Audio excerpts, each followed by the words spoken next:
పిల్లల కథలలో ఈరోజు మనము చందమామ కథలలో 1970 సంవత్సరము ఫిబ్రవరి మాసంలో వచ్చిన కథ దురాశపరుడు. విలాసపురం అనే నగరంలో ఒక రత్నవర్తకుడు ఉండేవాడు. అతని తండ్రి సముద్ర వ్యాపారం చేసి ముత్యాల వర్తకంలో చాలా లాభం సంపాదించి విలాసపురంలోని రత్నవర్తకులలో చాలా గొప్పవాడుగా పేరు పొందాడు. కానీ ఆయన న్యాయానికి నిజాయితీకి పేరు పడ్డవాడు. ఏ రత్నానికైనా ఆయన వేల కడితే దానికి తిరిగి ఉండేది కాదు. రత్నాలను నాణ్యం కట్టడంలో కూడా ఆయన గొప్ప నిపుణుడు. ఆయన కొడుకు రత్నశెట్టి కూడా తండ్రికి తీసిపోని నిపుణుడే. అయితే అతను దురాశపరుడు. వీలైన చోట్లల్లా మోసం చేయడమే అతని పని. అందుచేత అతను తన తండ్రి చేసిన వ్యాపారంలో 10వ వంతు కూడా చెయ్యకుండానే తండ్రి కన్నా 10ంతల లాభం తీశాడు.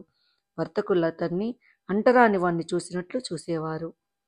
ఒకనాడు రత్నశెట్టి దుకాణానికి మాసిన గుడ్డలతో ఒక నడి వయసు మనిషి వచ్చి ఒక అపూర్వమైన ముత్యాన్ని తీసి అమ్మజూపాడు. అతను రత్నశెట్టితో, అయ్యా, నన్ను చూసి ఆ జన్మ దరిద్రుణ్ణి తలచకండి. నేను ఒకప్పుడు బాగా బతికిన వాణ్ణి. ఇలాంటి ముత్యాలను ఎందరో స్నేహితులకు కానుకగా ఇచ్చాను. కానీ కాలం కలిసి రాక నాకున్నదంతా పోయింది. ఈ ఒక్క ముత్యమే మిగిలింది. తిండికి కూడా లేని స్థితిలో గత్యంతరం లేక దీన్ని అమ్ముకుంటున్నాను. గొప్ప రత్న నిపుణులైన తమకు దీని విలువ గురించి వేరే చెప్పనవసరం లేదు. అందుచేత దీన్ని మీరు తీసుకొని నాకు న్యాయమైన ధర ఇప్పించండి అన్నాడు.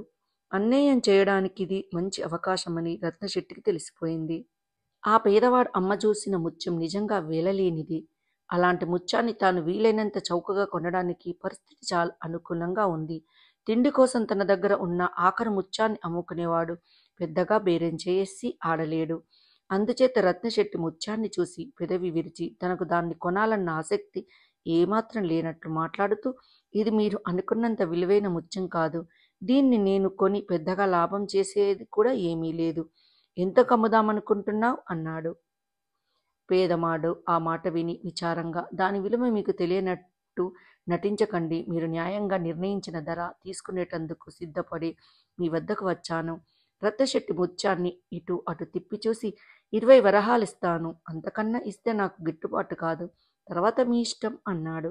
ఏమి ధర్మం, ఏమి న్యాయం అంటూ ఆ బీదవాడు 20 వరహాలు తీసుకొని ముత్యాన్ని రత్నశెట్టికిచ్చి వెళ్ళిపోయాడు. ఇది జరిగిన కొద్ది రోజులకు ఎండవేళ 2 స్త్రీలు వచ్చి రత్నశెట్టి దుకాణం నీడలో నిలబడి మాట్లాడుకోసాగారు. వారి సంభాషణ బట్టి వాళ్ళు చాలా ధనికులని, అత్తా కోడళ్ళని రత్నశెట్టి గ్రహించాడు. కోడలి చేతిలో చంటిబిడ్డ ఉన్నట్లుంది. ధనగుప్తుడు సమయానికి నగలు అందించక మనని మోసం చేసేటట్టు ఉంది అత్తా అన్నది కోడలు. ఇన్నాళ్లుగా మనం ఏది కావాలంటే అది అందిస్తూ వచ్చాడు కదా, ఈసారి అలా అయింది. మనకు కావలసిన మేలు రకం వజ్రాలు ఇంకా అందలేదంటున్నాడు. నిజమేనేమో అన్నది అత్త. పెళ్లి ఇంకా వారం కూడా లేదు కదా, అతనికి వజ్రాలు అందేదెప్పుడు, హారం తయారయ్యేదెప్పుడు అన్నది కోడలు. ఈ మాటలు విన్న రత్నశెట్టికి చాలా పెద్ద బేరం వాసన తగిలింది. అతని స్త్రీలకు నమస్కారం చేసి లోపలికి ఆహ్వానించి, అమ్మా, మన దుకాణంలో చాలా మంచి రత్నాలున్నాయి, నగలున్నాయి, చూసుకోండి, తప్పేముంది. మీ వంటి వారి బేరం కోసమే గదా మేమున్నది అన్నాడు. మరేమి లేదు నాయనా, నా మేనగోడలిని మంత్రిగారి కుమారుడికి ఇచ్చి చేస్తున్నాము. ఏదన్నా మంచి బహుమానం ఇవ్వకపోతే బాగుండదు. చూడు, మంచి వజ్రాల హారం తయారు చేయించి పని ధనగుప్తునికి అప్పజెప్పాము. అతను తాత్సర్యం చేసి మమ్మల్ని ఇరుకున పెట్టాడు అన్నది అత్త. అమ్మగారు, మన దుకాణంలో మహారాణులు ధరించదగిన వజ్రాల హారం సిద్ధంగా ఉన్నది, చూపిస్తాను అంటూ రత్నశెట్టి ఒక హారాన్ని తీసి చూపాడు. ఖరీదు ఎంతైనా కానీ మనం పెట్టే నగ పెళ్లి కూతురికి నచ్చాలి. అందుచేత దీన్ని ఆ పిల్లకు చూపించి తెస్తాను. నేను తిరిగి వచ్చేదాకా నా కోడలు ఇక్కడే ఉంటుంది. ఎందుకైనా మంచిది, నా వెంట మీ దుకాణంలో ఉండే కుర్రవాడిని పంపించు, తోడుగా ఉంటాడు అన్నది అత్త. దానికే అమ్మ, మహారాజుగా చూపించి తీసుకురండి అన్నాడు రత్నశెట్టి. అత్త వెంట రత్నశెట్టి దగ్గర పనిచేసే గుమస్తా వెళ్ళాడు. వాళ్ళు వెళ్ళగానే కోడలు రత్నశెట్టితో, మీ దగ్గర మేలుజాతి ముత్యాలున్నాయా? పెండి కూతురికి మంచి ఉంగరం ఒకటి చేయిస్తాను అన్నది. రత్నశెట్టి తాను పేదవాడి దగ్గర 20 వరహాలకు కొన్న ముత్యాన్ని మరికొన్నిటితో కలిపి చూపించాడు. కోడలు పేదవాడి ముత్యాన్ని ఎన్నుకొని దాని ఖరీదు ఎంతని అడిగింది. అది చాలా అపూర్వమైన ముత్యం అమ్మగారు, దాని ధర 2000 వరహాలు అన్నాడు రత్నశెట్టి. ఇంతలోనే దుకాణం బయట గలాట జరిగింది. 2 మనుషులు కత్తులు దూసి భయంకరంగా పోట్లాడసాగారు. జనం గుమిగూడారు. రత్నశెట్టి కూడా దుకాణం బయటకు వచ్చి గలాట చూడసాగాడు. ఇంతలో రక్షక భటులు వచ్చారు. పోట్లాడుకునే వాళ్ళను పట్టుకున్నారు. చుట్టూ చేరిన వాళ్ళు చాలా మంది అక్కడి నుంచి చల్లగా జారుకున్నారు. అల్లరి తన దుకాణం ముందే జరగడం వల్ల రత్నశెట్టి ఎక్కడికి పోలేకపోయాడు. జరిగిందంతా చూశావు, సాక్ష్యం చెప్పడానికి పద అంటూ రక్షక భటులు రత్నశెట్టిని నిర్బంధించారు. దుకాణం నేను చూస్తూ ఉంటాను, వెళ్ళిరండి అన్నది కోడలు. ముక్కుమొహం తెలియని స్త్రీకి దుకాణం అప్పగించడం రత్నశెట్టికి ఏమాత్రం ఇష్టం లేకపోయినా వెళ్ళక తప్పింది కాదు. న్యాయాధికారి ముందు రత్నశెట్టి ఒక మాటకు ఒకటి చెప్పాడు. అతని ధ్యాస అంతా దుకాణం మీదనే ఉంది.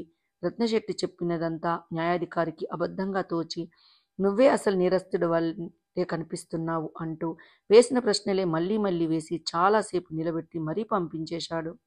రత్నశెట్టి దుకాణానికి తిరిగి వచ్చేసరికి కోడలక్కడ లేదు. బిడ్డ మాత్రం ఒక పక్క పడుకోబెట్టి గుడ్డ కప్పి ఉన్నది. దుకాణం నౌకరు కూడా ఇంకా తిరిగి రాలేదు. రత్నశెట్టికి అంతా అయోమయంగా ఉన్నది. ఇంతలో నౌకరు కుర్రోడు పరిగెత్తుకుంటూ వచ్చి మోసం, పచ్చి మోసం అన్నాడు. వాడు అత్త వెంట చాలా దూరం వెళ్ళాక ఆమె ఒక ఆవరణలో ప్రవేశిస్తూ ఇక్కడే ఉండు, ఇప్పుడే వస్తాను అన్నదట. వాడు ఎంతసేపు చూసినా ఆవిడ రాలేదట. చివరకు వాడు లోపలికి వెళ్ళి చూస్తే అది సత్రం. దాని ఆవరణకు 4 వేపుల ద్వారాలున్నాయట. అత్తజాడ ఎక్కడా కనిపించక ఆమె మరో ద్వారం గుండా వెళ్ళిపోయి ఉంటుందనుకొని నౌకరు తన యజమానికి ఈ మాట చెప్పడానికి వచ్చాడు. రత్నశెట్టి గుండె అవిసిపోయింది. అతని బిడ్డ మీద కప్పి ఉన్న గుడ్డ తీసి చూస్తే దాని అడుగున మట్టి బొమ్మ. సరుకు చూసుకుంటే దాదాపు దుకాణమంతా ఖాళీ అయి ఉన్నది. ఆ దెబ్బతో రత్నశెట్టి పకీరైపోయాడు. ఇతర వర్తకులెవరూ అతనికి సహాయం చెయ్యలేదు. అతని ఇల్లు వాకిలి అమ్ముకొని చిల్లర సామాను కొట్టు పెట్టుకుని పేదగా బతకవలసి వచ్చింది.